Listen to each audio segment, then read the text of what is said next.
Hello, everyone, and welcome to this week's episode of Back to Basics. Despite all efforts to the contrary, I remain to be Pastor Don, and joining me is, as always, the fantastic Courtney. Hello. So today, we are going to get into Genesis chapter 8, which is the end of the flood itself. Now, if you're coming in today looking for some real big contextual analysis and stuff like that, I got to be the one to tell you, we've kind of gotten through a lot of the background and context in the last few episodes we've done about Noah. So But go watch those. Yeah, definitely. Go back and watch them with the down below and the stuff. It's somewhere. Yeah, place Here. Maybe? One of these directions, you will find videos that are related. In any case, today we're mostly going to be doing kind of our follow-up reflections on this process so far, and picking at a couple of little things that are in here. Because next week, oh boy, we're getting into some more racist theology, which is going to be coming out of next week's episode. I know. It's crap, but there is a lot of it that is based in the Bible, and we got to talk about it. So in the meantime, today we're going to be reading chapter 8 out of the book of Genesis. So why don't I go ahead and do that, because I have it directly to hand. That sound good? All right. All right. Genesis chapter 8. The flood subsides. But God remembered Noah and all the wild animals and all the domestic animals that were with him in the ark. And God made a wind blow over the earth, and the waters subsided. The fountains of the deep and the windows of the heavens were closed. The rain from the heavens was restrained. And the waters gradually receded from the earth. At the end of 150 days, the waters had abated, and in the 7th month, on the 17th day of the month, the ark came to rest on the mountains of Ararat. The waters continued to abate until the 10th month. In the 10th month, on the 1st day of the month, the tops of the mountains appeared. At the end of 40 days, Noah opened the window of the ark that he had made and sent out the raven, and it went to and fro until the waters were dried up from the earth. Then he sent out the dove from him to see if the waters had subsided from the face of the ground. But the dove found no place to set its foot, and it returned to him to the ark, for the waters were still on the face of the whole earth. So he put out his hand and took it and brought it into the ark with him. He waited another 7 days, and again he sent out the dove from the ark. And the dove came back to him in the evening, and there in its beak was a freshly plucked olive leaf. So Noah knew that the waters had subsided from the earth. Then he waited another 7 days and sent out the dove, and it did not return to him anymore.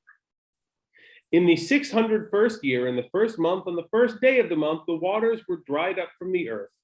And Noah removed the covering of the ark and looked and saw that the face of the ground was drying. In the 2nd month, on the 27th day of the month, the earth was dry. Then God said to Noah, "Go out of the ark, you and your wife and your sons' wives with you. Bring out with you every living thing that is with you of all flesh, birds and animals, and every creeping thing that creeps on the earth, so that they may abound on the earth and be fruitful and multiply on the earth." So Noah went out with his sons and with his wife and his sons' wives, and every animal, every creeping thing, and every bird, and everything that moves on the earth went out of the ark by families. Then Noah built an altar to the Lord and took of every clean animal and every clean bird and offered burnt offerings on the altar.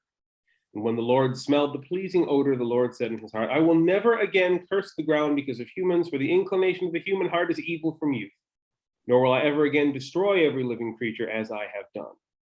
As long as the earth endures, seed time and harvest, cold and heat, summer and winter, day and night shall not cease." And that's it. That's the end of the chapter. Thoughts? This gets a little pagan-y, doesn't it? A little bit. There's a lot to unpack here, so let's start from the top.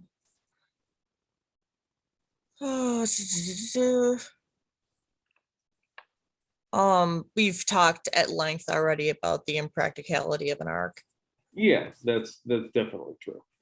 Again, I want to remind people that we are not necessarily dealing with a story that is literally historically accurate in the way you might think a history textbook is here. Like, The ark, if such a thing happened, probably did not happen in exactly this way. Like we didn't save all of the animals from everywhere inside a little tiny boat. That's not.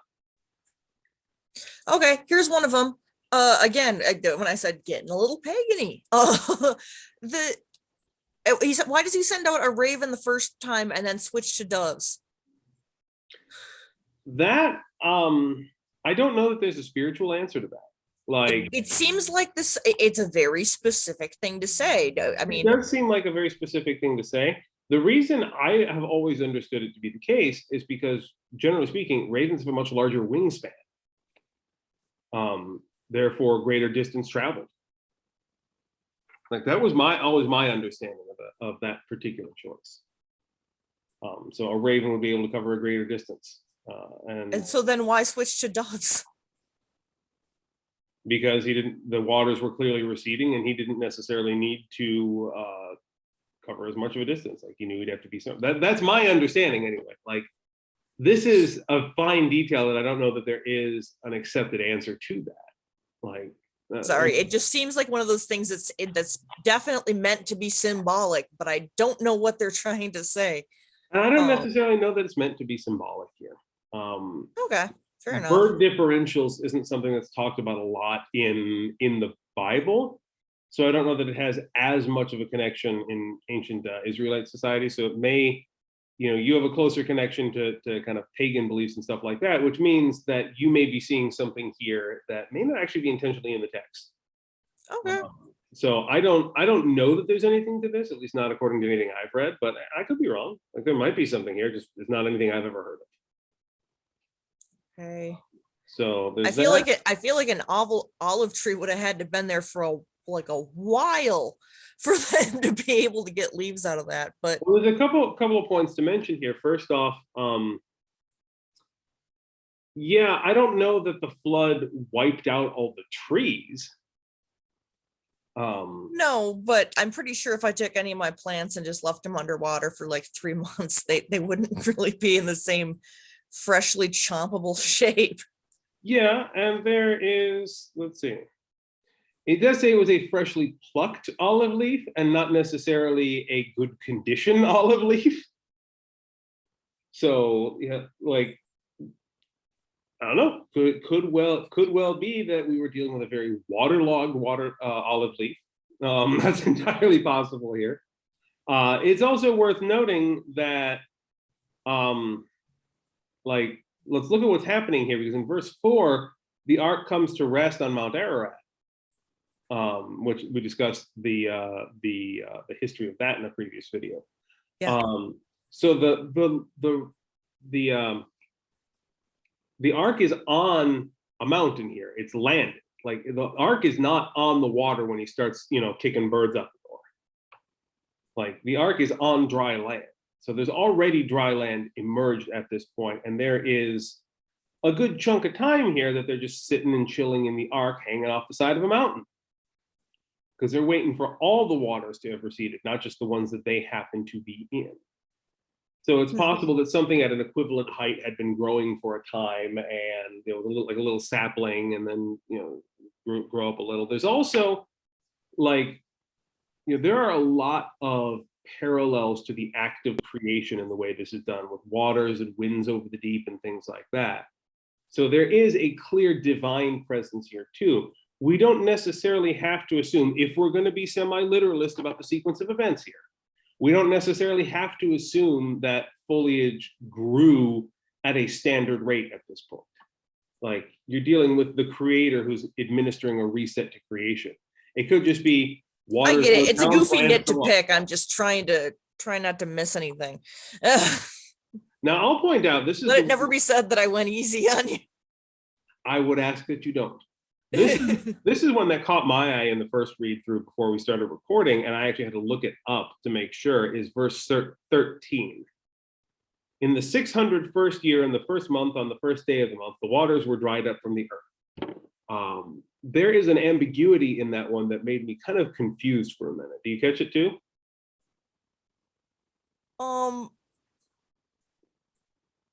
It's giving like a place to mark this on one's calendar or whatever, but not actually Because my immediate question was 601st year of what? Because Noah's father was 961 years old when the flood hit. So, like, this isn't a from creation time frame. Oh, no, you would have gotten away with that. I did not catch that. Yeah. Yeah. Now, the little research done that I did beforehand indicates that it is generally accepted that this time frame is indicating in the 601st year of Noah's life. So that is meant to coincide with Noah's lifespan. But it does strike me as interesting that that is not a detail they clarify exactly what they're talking about here. Like, it just says in year 601. Like, okay, like, I mean, it makes sense that it's like Noah's 601st year, because we track things by patriarchs, and men are important, and screw you women. But that's really intriguing though. Yeah, and that's is there any evidence to shed more light on it in like the source languages? Not really. Pretty much just math. Like, the only thing nearby that it could be the 601st year of without not making any sense would be Noah's lifespan. But even still, like, I don't know, like that one, it is a weirdly specific detail without the supporting information one would expect.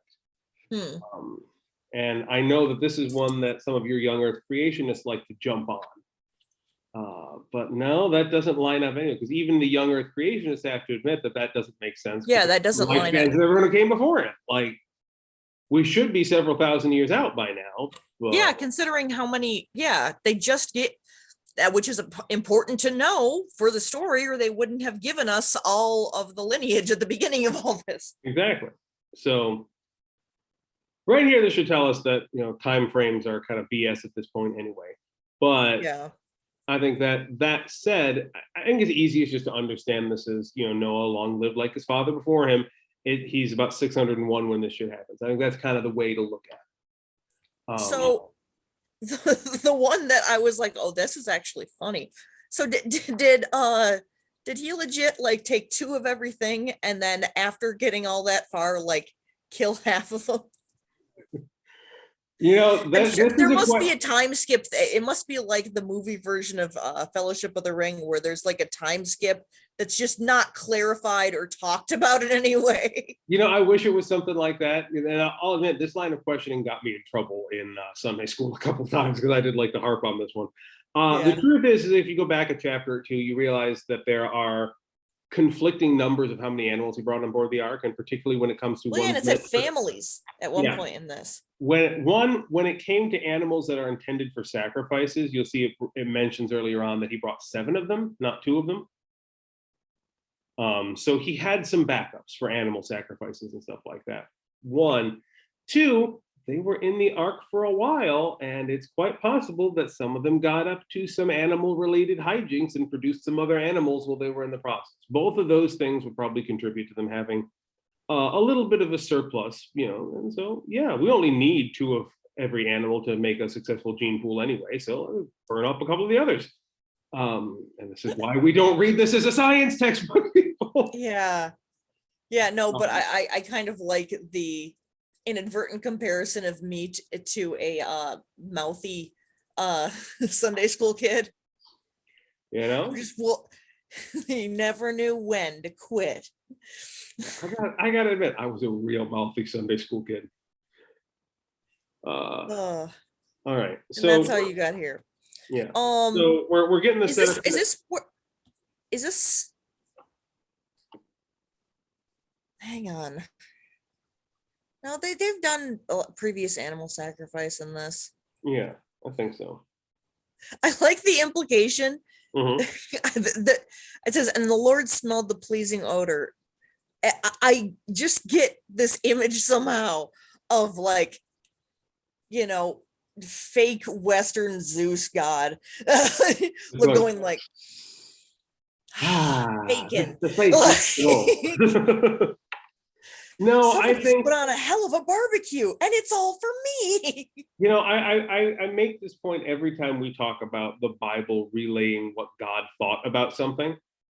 Is this is a case, I think, of kind of biblically confusing correlation with causation. Like there's an assumption that the Lord must have smelled the pleasing odor and said, "Oh, that's great, good job, guys."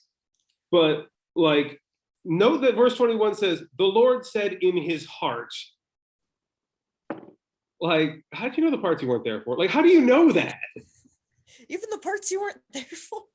Yeah, like you're assuming that that's what the Lord said in his heart, but there is no actual sane possible at all way It's an for, unreliable narrator thing. It's like you're explaining what you think happened yeah. for the audience. So we get to the end and God says, "I'm never going to destroy everyone again because you just gave me the best sacrifice." And you're like, yeah, I'm pretty sure that there's a rationale here, but I'm pretty sure you really missed the mark on the reasoning for that. But again, and this is a point I really love to drive home, this book isn't about God in that way. This is a book that demonstrates to us people interpreting God. So we see that God is trying to do a thing here. God is trying to say a thing, but everything in the whole of the story of Noah is humans saying, "Oh, this is what God did, and this is why God did it." And a lot of it's pretty darn questionable. Like the rationales that are applied, the human rationales that are applied, clearly there's a God thing happening, as happens a lot of points in our own lives. But then when the human steps in and tries to apply reasoning to it, you're like, yeah, I'm not so sure that makes a lick of sense. Yeah. And that's the tension that all of our kind of semi-historic scripture reading has to be in, is the tension between God is clearly doing a thing, and this is clearly a story of God doing a thing, but it's also being indicated to us by humans who are attaching their own perspectives, their own assumptions and understandings of what the what and the why onto it. And the two can't necessarily be divorced out of a multi-thousand-year-old text based on ancient oral histories. Like it is not entirely possible to tell where the human interpretation ends and the actual God revelation begins. So this is one of those places where you're just going to be like, yeah, pretty sure God doesn't like barbecue in that way. So that's probably God wasn't like putting on his all, kiss the chef apron and going like, "All right, let's get down to business, y'all." I'm pretty sure it was more along the lines of Noah did this thing because that is the tradition, what Noah follows, and just assumed God was okay with it. And then he ascribed the later covenant and all the stuff that happens to that action rather than God's own intentionality. There's an attempt to kind of force the human to be a part of the story and part of the causative aspect of the story. As we get into the next chapter, we see God's covenant with Noah and the bit about the rainbow, which we'll talk about that. But like that is a direct from God to Noah thing. And a lot of this is just trying to set it up so that, well, Noah helped. Noah helped. Daddy, I helped too. Look at me. A lot. This is the basic mentality of what's happening here. And it's not wrong. It's very human. Like it's worth appreciating for the humanness of it. But we can't take the causality aspect of it literally because of that human aspect to it. Like it's like, when I go out for a couple of days and I'm driving the car and my kids all get behind me and push the car out of the driveway. And they're like, "Look at me, I can push the car." I'm like, "Yeah, buddy. Yeah, you can." My kids didn't actually push the car any more than, Noah actually caused God to be like, "Yeah, I'm done with the genocide thing," by burning the right bird. Like, there's an assumption here that you want to be participatory in the process. The process is so much bigger than you that you're really just kind of being a little childish about it. But, a couple thousand years from creation, if you're a literalist, humans are children at this point. I mean, we still really are, let's be honest, but that's the mentality there. And that's okay. But this is the point I want to encourage people. Embrace that. Like, understand that that's what's happening here. That, Noah's actions here are Noah kind of being like a kid who definitely wants to be involved in his dad's decision-making process. It's not a causative reaction. It's not how animal sacrifices or prayer or things like that work. But it's not a bad thing that that's not how it works. Like there's a relational aspect to that that is pure and wonderful and a little bit cute. If it didn't involve burning like living creatures, but you get what I'm getting at, I'm sure. Sorry, that's my rant on this topic for the moment. Anything else you want to pick at? I think we're at the end of the chapter, so no. Well, I think that'll then probably do it for today, unless you got any particular things you want to drill in. No, I apologize if we got a little in the weeds on this one. Hey, there wasn't much more to talk about when it came to the flood anyway. And like the only other thing I could talk about is, going back to talking about like how could an ark actually contain all of the creatures and everything? And then we could talk about like the theory of ancient advanced civilizations, and that maybe, we get into Battlestar Galactica theology here or something. Like that's a direction we could go, but I'm not going to waste everybody's time with that today. If you want to talk about Battlestar Galactica theology, then, links down in the subscription, send me an email. I'll happily talk to you about that. Don't. So what you're saying is you want me to put your email down there then? No. All right. No. So as for the usual, y'all know. A bad nerd. I've never seen it. As for the usual, y'all know what to do. Oh yeah, like, share, and subscribe. Like, share, subscribe, pass it algorithm around. Thing. Have a watch and pass it on to the next guy. You know how this works. In the meantime, if you have any questions, anything you want to know, links are all down in the description, the website, the Discord server. Come be a part of what we're doing here, please. We're deconstructing, we're learning, and we're trying to make a nice online welcoming place for folks. So yeah, get in touch, and we will see you in the next time. As you can tell, Courtney's disappeared. I'm guessing her computer died. So yeah, like, share, subscribe. We'll catch you in the next episode. Bye, everybody.